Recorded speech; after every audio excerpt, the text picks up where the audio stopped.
eu sou a professora Iris e nessa aula de hoje nós vamos conversar um pouco sobre as semelhanças e diferenças dos povos do Egito e Mesopotâmia e o surgimento da escrita. Vamos lá? Antigamente, na Idade da Pedra, nós tivemos o período paleolítico.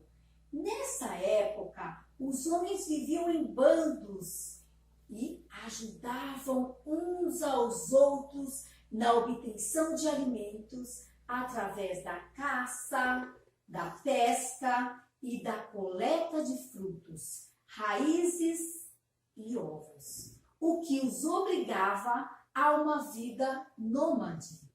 No período neolítico, novas modificações climáticas alteraram a vegetação, aumentaram as dificuldades para caçar e se instalaram nas margens dos rios.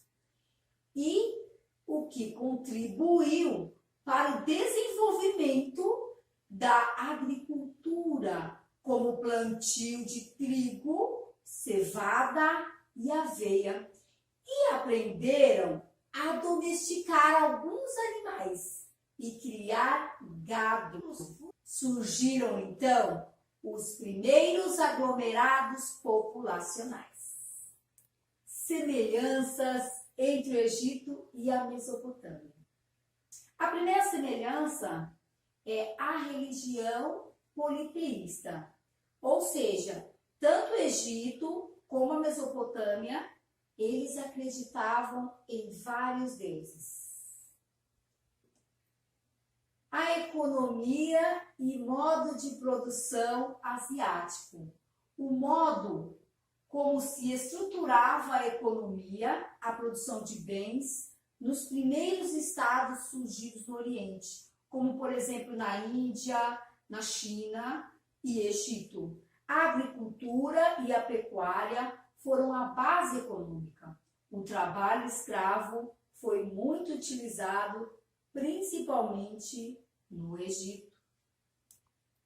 Uma outra semelhança é que eles habitavam o crescente fértil próximos aos rios, que garantiam o seu sustento. Uma outra semelhança é o sistema de irrigação. As primeiras sociedades agrícolas, elas surgiram próximas de rios com regimes de cheias.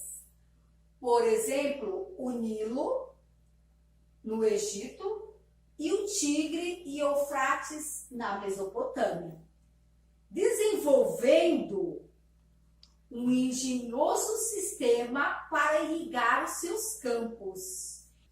E também como semelhanças, as suas grandes construções, como os templos funerários no Egito e o zigurate, o templo da lua na Mesopotâmia.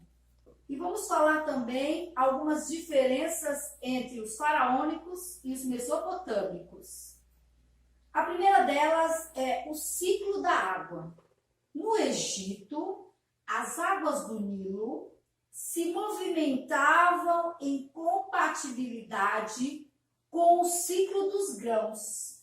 A cheia do rio ocorria pouco tempo depois da época da colheita, inundando a margem e fertilizando o solo com a matéria orgânica do fundo.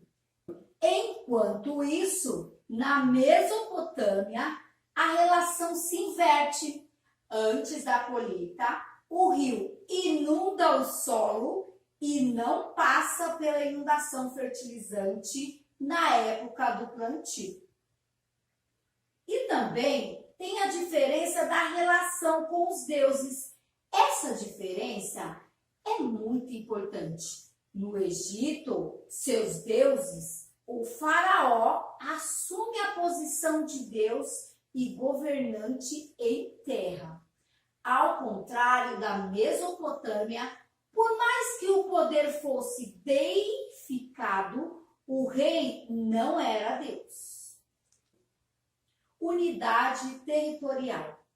O Egito é marcado pela unificação generalizada do território, que envolve o Vale do Nilo, em que o faraó, em pessoa, é dono de duas coroas, do Alto e do Baixo Egito.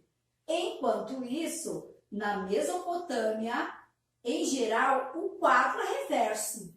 Na maior parte do tempo, o território da Mesopotâmia é composto por uma variedade de reinos e comunidades que disputam entre si o território. Outra diferença é a morte.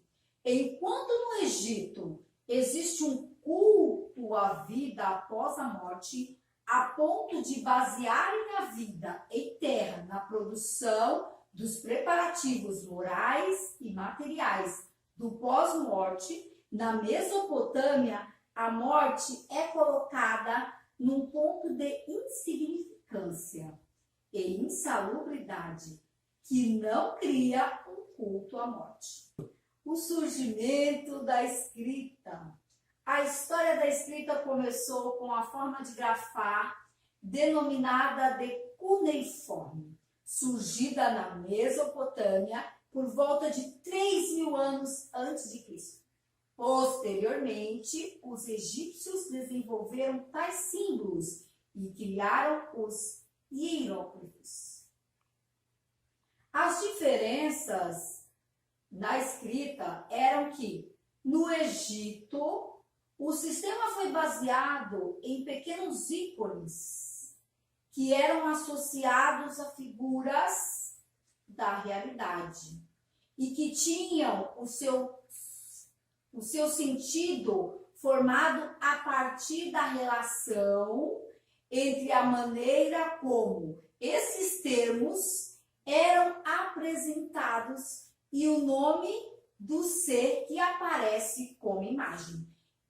Enquanto isso, o cuneiforme mesopotâmio é composto de figuras menos delimitadas, passando por um processo de abstração das figuras e baseando a marcação da escrita em 3 formas de cunha: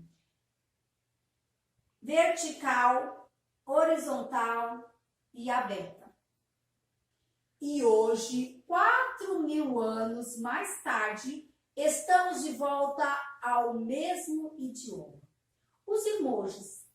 A escrita com figuras no meio tecnológico lembra a escrita cuneiforme e ressignifica o uso de imagens para a comunicação.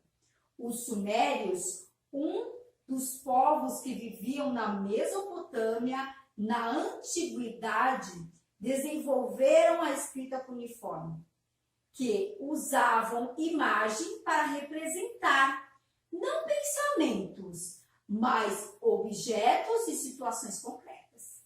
Da mesma forma, hoje, a imagem é tão forte que, mesmo tendo o recurso da palavra, que consegue representar o pensamento, muitas vezes nós recorremos ao uso da imagem, no caso dos emojis.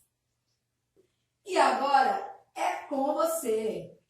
Acesse o nosso blog, realize as atividades e até a próxima aula.